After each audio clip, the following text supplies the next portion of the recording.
بسم اللہ الرحمن الرحیم۔ السلام علیکم ناظرین، آپ میرا یوٹیوب چینل دیکھ رہے ہیں حقیقت پلس۔ امریکہ کا متحدہ عرب امارات کو دنیا کے سب سے مہنگے جنگی طیارے فروخت کرنے کا فیصلہ۔ متحدہ عرب امارات کو اسلحہ فراہم کرنے کا فیصلہ تاریخی معاہدے اسرائیل اور UAE کے درمیان جو معاہدہ ہوا ہے، اس کے بعد ایران کی جانب سے ملنے والی دھمکیوں کے باعث کیا گیا۔ امریکی سیکرٹری خارجہ مائک پومپیو۔ آذربائیجان کے خلاف شکست، ارمینیائی عوام نے وزیر اعظم ہاؤس پر حملہ کر دیا۔ شکست تسلیم کیوں کی؟ اپنے علاقوں سے فوج واپس کیوں بلوائی؟ ارمینیائی عوام سراپا احتجاج، سڑکوں پر مظاہرے شروع۔ جو بائیڈن امریکہ کا صدر بن گیا، عمران خان اور پاکستان کے لیے خطرے کی گھنٹی بج گئی۔ کشمیر کے حوالے سے کچھ مثبت پیش رفت ہوگی جس کی انڈیا کو شدید تشویش لاحق ہے۔ یہ ہیں ہماری آج کی اس ویڈیو کے موضوعات۔ ویڈیو کی تفصیل میں جانے سے پہلے آپ سے گزارش ہے کہ اس ویڈیو کو لائک کریں، چینل کو سبسکرائب کر کے بیل کے نشان کو دبا دیں۔ امریکہ نے متحدہ عرب امارات کو جدید F-35 فائٹر جیٹ دینے کا فیصلہ کیا ہے۔ یہ غیر ملکی خبر رساں ادارے کی رپورٹ کے مطابق امریکی سیکرٹری خارجہ مائک پومپیو نے کہا ہے کہ امریکہ نے متحدہ عرب امارات کو 23 ارب ڈالرز کے ہتھیار فروخت کرنے کا فیصلہ کیا ہے، جس میں جدید F-35 فائٹر طیارے بھی شامل ہوں گے۔ Micro blogging website Twitter پر جاری ایک پیغام میں امریکی سیکرٹری داخلہ مائک پومپیو نے کہا کہ آج امریکہ کی کانگریس نے تجویز کیا ہے MQ-9B UAS اور 23 سے 37 بلین ڈالر کے ہتھیار فروخت کرنے کا فیصلہ کیا ہے۔ یہ تاریخی فیصلہ متحدہ عرب امارات اور اسرائیل کے درمیان جو حالیہ معاہدہ ہوا ہے، جس میں متحدہ عرب امارات نے اسرائیل کو تسلیم کیا ہے اور اس کے بعد ایران کی جانب سے ملنے والی دھمکیوں کے باعث کیا گیا۔ انہوں نے مزید کہا کہ یہ دفاعی معاہدہ UAE سے امریکہ کی گہری شراکت داری کا اعتراف ہے۔ اس سے ملک کی جدید دفاعی صلاحیتوں کی ضروریات کو پورا کیا جا رہا ہے تاکہ وہ ایران سے بڑھتے ہوئے لاحق خطرات سے اپنا دفاع کر سکے۔ یاد رہے کہ بعض اسرائیلی عہدیدار UAE کو F-35 لڑاکا جیٹ کی فروخت کی مخالفت کر چکے ہیں۔ ان کا کہنا تھا کہ اس سے خطے میں فوجی توازن بگڑ سکتا ہے، لیکن مائک پومپیو نے اس تاثر کی نفی کرتے ہوئے کہا کہ UAE کو ہتھیاروں کی فروخت اسرائیل کی عددی فوجی برتری کو برقرار رکھنے سے متعلق امریکہ کی طویل عرصے سے جاری پالیسی سے مکمل مطابقت رکھتی ہے۔ واضح رہے، متحدہ عرب امارات اور امریکہ کے درمیان اسلحے کی خریداری کے معاہدوں پر کافی عرصے سے بات چیت چل رہی تھی، لیکن اب متحدہ عرب امارات کی جانب سے اسرائیل کو تسلیم کرنے کے بعد امریکہ نے امارات کو ہتھیار فروخت کرنے کا فیصلہ کیا ہے۔ اسرائیل کو قبول کرنے کے بعد ایران کی جانب سے متحدہ عرب امارات کو وارننگ دی گئی تھی۔ آذربائیجان سے شکست کے بعد ارمینیائی عوام سڑکوں پر نکل آئی، حکومت کے خلاف احتجاجی مظاہرے شروع کر دیے۔ غیر ملکی خبر رساں اداروں کی رپورٹ کے مطابق ارمینیا کے باشندوں نے احتجاج کرتے ہوئے وزیر اعظم آفس پر دھاوا بولتے ہوئے وزیر اعظم سے استعفیٰ کا مطالبہ کر دیا ہے۔ ارمینیائی عوام فوج کی جانب سے ہتھیار ڈالنے پر سراپا احتجاج بنی ہوئی ہے۔ عوام میں حکومت کے خلاف شدید غم و غصہ پایا جا رہا ہے۔ عوام مطالبہ کر رہے ہیں کہ آخر اتنا نقصان کروانے کے بعد اپنا علاقہ دشمن کو کیوں دیا جا رہا ہے۔ امکان ظاہر کیا جا رہا ہے کہ یہ مظاہرے ملک بھر میں بھی پھیل سکتے ہیں۔ ارمینیا کے وزیر اعظم نیکول پشنیان نے اس بات کی تصدیق اپنے فیس بک پوسٹ کے ذریعے کی۔ انہوں نے لکھا کہ یہ معاہدہ نافذ العمل ہوگا۔ انہوں نے امید ظاہر کی کہ یہ فریقین کے درمیان طے پانے والا یہ معاہدہ اس تنازع کو ختم کرنے کا باعث بنے گا، جس سے اب تک سینکڑوں افراد اپنی جانیں گنوا چکے ہیں۔ بعد ازاں آذربائیجان اور روس کی جانب سے بھی اس معاہدے کی تصدیق کی گئی۔ آذربائیجان کے صدر کا اپنے روسی ہم منصب کے ساتھ اس معاملے پر آن لائن میٹنگ کی اور کہا کہ لڑائی کے انتہائی اہم نقطے پر فریقین کے درمیان ہونے والا یہ معاہدہ انتہائی اہم ہے۔ واضح رہے کہ ارمینیا اور آذربائیجان کے درمیان تقریباً 6 ہفتوں کی جنگ کے بعد یہ معاہدہ روس کی مدد سے کامیابی سے طے پا گیا ہے۔ جس میدان یا علاقوں میں یہ جنگ لڑی جا رہی ہے، تاریخی حوالوں سے یہ جگہ آذربائیجان کی ہے، مگر 1994 کے بعد جب آرمینی لوگ یہاں آئے تو انہوں نے اس جگہ پر قبضہ کیا اور آذربائیجان سے یہ جگہ ہتھیا لی۔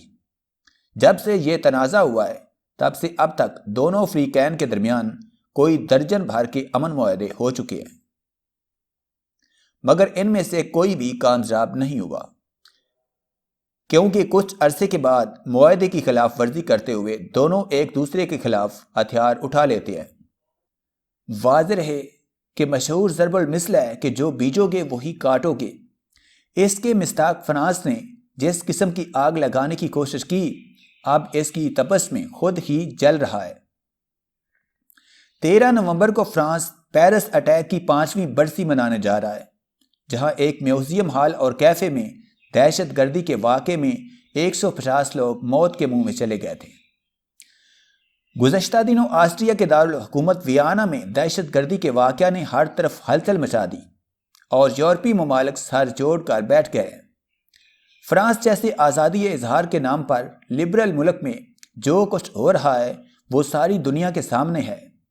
فرانس نے اسلام اور مسلم دشمنی میں ہر حد پار کر رکھی ہے۔ یہ وہی آگ ہے جو اس نے خود لگائی اور اپنی لگائی آگ میں خود جل رہا ہے اور بلا بھی رہا ہے۔ نہ وہ آزادی اظہار رائے کے نام پر نبی آخر الزماں صلی اللہ علیہ وآلہ وسلم کے کارٹون سرکاری پشت پناہی میں بناتا، نہ ہی اس قسم کی شدت پسندی کا سامنا کرتا۔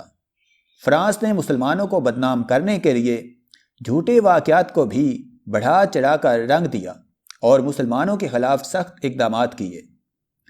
تاہم فرانس اور آسٹریا میں حالیہ دہشت گردی کے واقعے کے بعد فرانسیسی صدر میکرون بھاگا پھر رہا ہے اور اس نے یورپی ممالک کے سربراہان کی میٹنگ کال کی، جس میں اسلامو فوبیا سے متعلق بات کی کہ یورپی حقیقت کیا ہے کہ اسے دہشت گردی کا سامنا ہے۔ ہم سب کو مل کر اس شدت پسندی کا مقابلہ کرنا ہوگا۔ اس کے لیے ہمیں اپنی سرحدوں پر باڑ لگانے کے ساتھ ساتھ سیکیورٹی بھی کھڑا کرنا ہوگی اور ملک میں انٹرنیٹ پر جاری سرگرمیوں پر بھی نظر رکھنا ہوگا۔ میکرون کا کہنا تھا کہ ہمیں اپنی بارڈر اوپن پالیسی کے ساتھ ویزا پالیسی کی طرف بھی نگاہ کرنا ہوگی تاکہ شدت پسندی جیسے واقعات ہونے سے بچ سکیں۔ جو بائیڈن امریکہ کا صدر بن گیا، وزیر اعظم عمران خان اور پاکستان کے لیے خطرے کی گھنٹی بج گئی۔ کشمیر کے حوالے سے کچھ مثبت پیش رفت ہوگی جس کی انڈیا کو شدید تشویش لاحق ہے۔ حسین حقانی سے ہماری حکومت کے نہ تو تعلقات اچھے ہیں اور نہ ہی وزیر اعظم عمران خان کچھ اچھا رویہ رکھتے ہیں، مگر حسین حقانی کی لابی جو بائیڈن کے قریبی ساتھیوں کے ساتھ بہت اچھی ہے، لہٰذا یہ کہا جا سکتا ہے کہ عمران خان کے لیے خطرے کی گھنٹی بج چکی ہے۔ امریکی الیکشن ساری دنیا کی توجہ سمیٹنے کے بعد اختتام پذیر ہو گئے اور ڈونلڈ ٹرمپ الیکشن ہار گئے، جبکہ ان کے حریف جو بائیڈن اگلے سال وائٹ ہاؤس میں نظر آئیں گے۔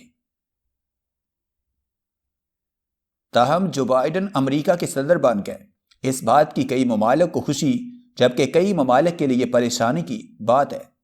سینئر صحافی نے دعویٰ کیا ہے کہ جو بائیڈن امریکہ کا صدر بننے کے بعد بھارت اور پاکستان دونوں کے لیے پریشانی بڑھ گئی ہے۔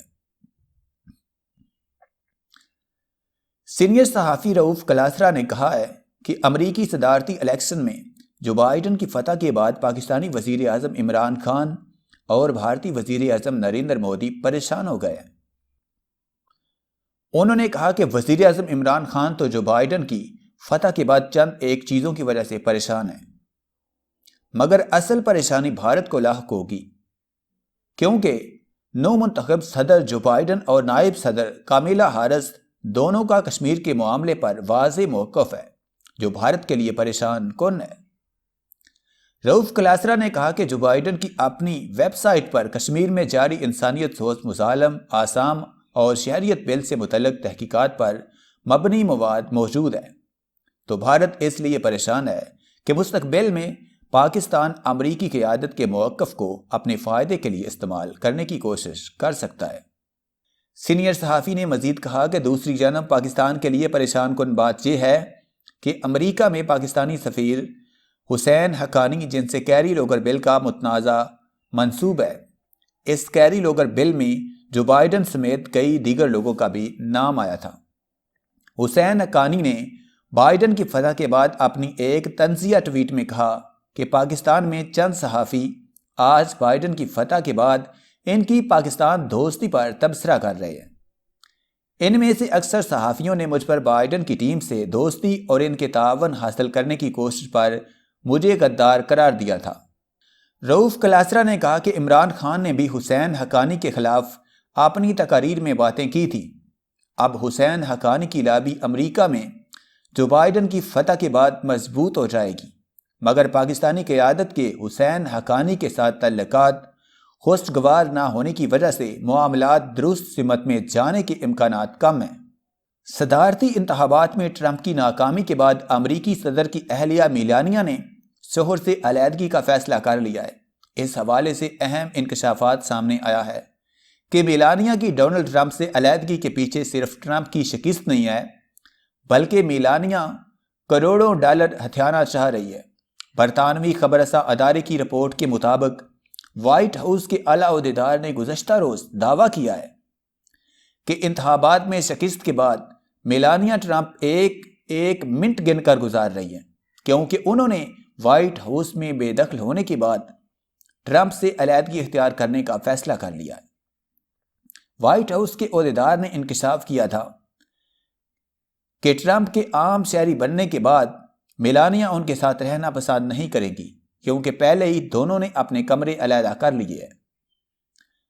برطانوی خبر رساں ادارے کی رپورٹ کے مطابق میلانیہ ٹرمپ نے صدر بننے سے پہلے ٹرمپ کے ساتھ باقاعدہ ایک معاہدے کے تحت شادی کی تھی۔ معاہدے کے مطابق دونوں کے درمیان اگر اب علیحدگی ہوتی ہے تو ٹرمپ میلانیہ کو 5 کروڑ ڈالرز کی کثیر رقم دینا ہوگی۔ واضح ہے کہ اس سے قبل بھی ٹرمپ اپنی دو سابقہ بیویوں کو علیحدگی کے باعث اتنی ہی رقم دے چکے ہیں۔ یاد رہے کہ امریکی صدر ڈونلڈ ٹرمپ اور ان کی اہلیہ میلانیہ ٹرمپ دونوں ہی امریکی نتائج کو غیر شفاف اور دھاندلی زدہ کہہ چکے ہیں۔ امریکی صدر نے انتخابی نتائج کو عدالت میں چیلنج کرنے کے لیے درخواستیں بھی دے رکھی ہیں۔ امریکی صدارتی انتخابات میں جو بائیڈن ڈونلڈ ٹرمپ کو شکست دے کر امریکہ کے 46 میں صدر منتخب ہو چکے ہیں۔